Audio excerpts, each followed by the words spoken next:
creases or scratches will bring down the price. You there! The strapping... Finally, no one was paying me the slightest heed.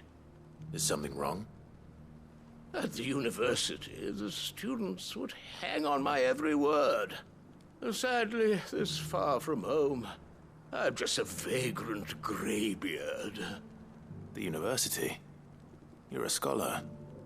A specialist in ancient cultures. The most accomplished in all Valisthea, some have said. Not that I look the part in these tattered rags. In my heyday, no obstacle could have kept me from my studies. Yet here I am, a wizened windbag, bested by the many steps of Tabor. The answers I seek lying just beyond my enfeebled reach. Would you do an old man a kindness and brave the stairs in my stead? You'll be amply rewarded, of course. Climb the stairs and... And memorize a few inscriptions for me. Assuming you know your letters, that is. Some courteous soul is rumored to have carved clues to Tabor's rich history into stones dotted about the village. 3 of them, to be precise. 1 each to the north, south, and east.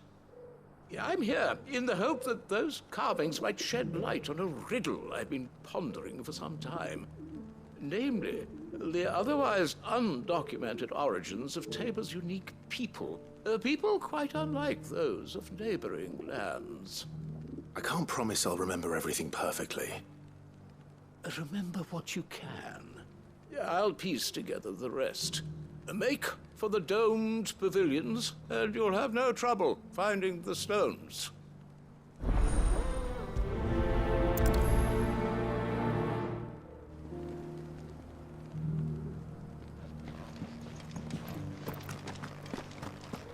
How are those new boots treating you?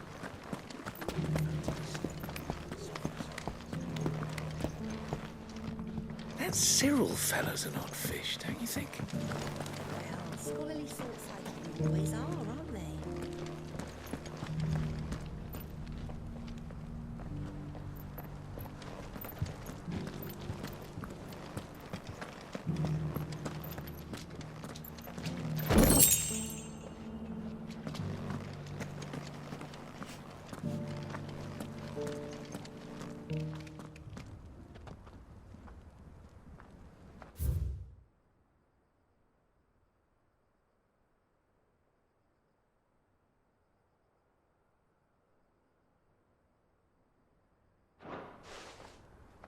No history would be complete without mention of the mother crystals.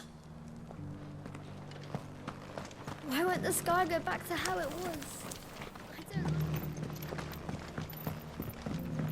So it's these stones to Canva and the rest of the boxes to Dallas.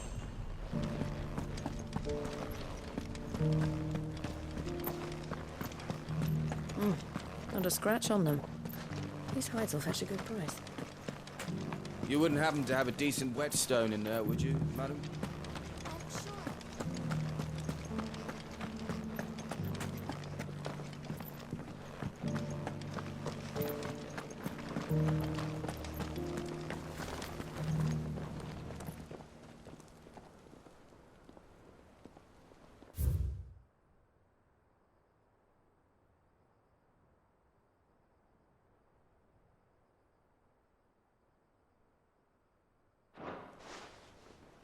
What golden plains might the wanderers have called home, I wonder? Here's the scraps you're after. Thanks. Can't do without leather if I'm to polish these stones. Thank you for the deal, Ed, mister.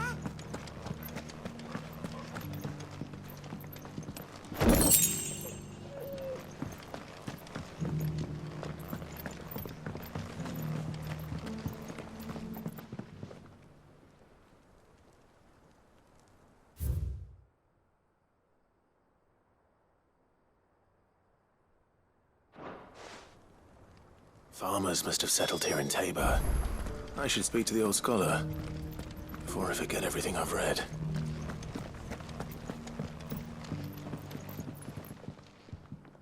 The engravings were in good repair considering their age. Oh, would that I could have seen for myself. Come, don't tease me now. What did you learn of this place and its people?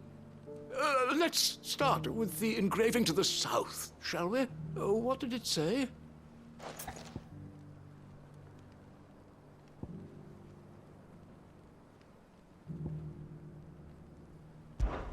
Guardians of the Crystal, the first stones of Tabor, sacred hold thy noble blood, till ends the mother's labor. I'm pretty sure that was it. Fascinating. It would seem the founders of this city were descendants of those fallen charged with protecting the mother crystals. But whatever could have driven the Guardians so far from their sacred charges, I wonder? The engraving to the north is next, I think.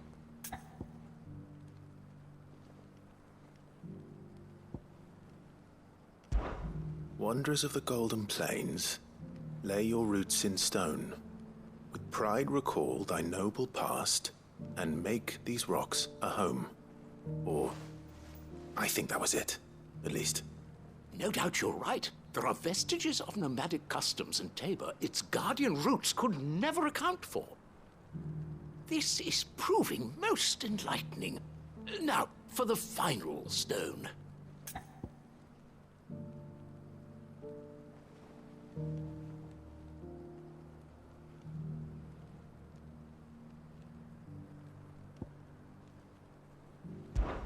Children of the hunters, now tillers of the land, reap her promised blessing and give praise her gracious hand. That's all three. And so, we add primitive farmers to Tabor's founding peoples, the final piece of the puzzle. 3 engravings, one for each of the 3 peoples to have settled Tabor in ancient times. Guardians of the Mother Crystal, wanderers from across the plains, and last but certainly not least, hunters turned farmers. Little wonder it was so difficult to trace the roots of Tabor's culture. Those roots reached down through 3 distinct traditions. Nonetheless, one cannot help but wonder why this fact is not better known among scholars, given that the stones stand here for all to see. Too many stairs, perhaps. Ha! Too many by far. Here, and thank you.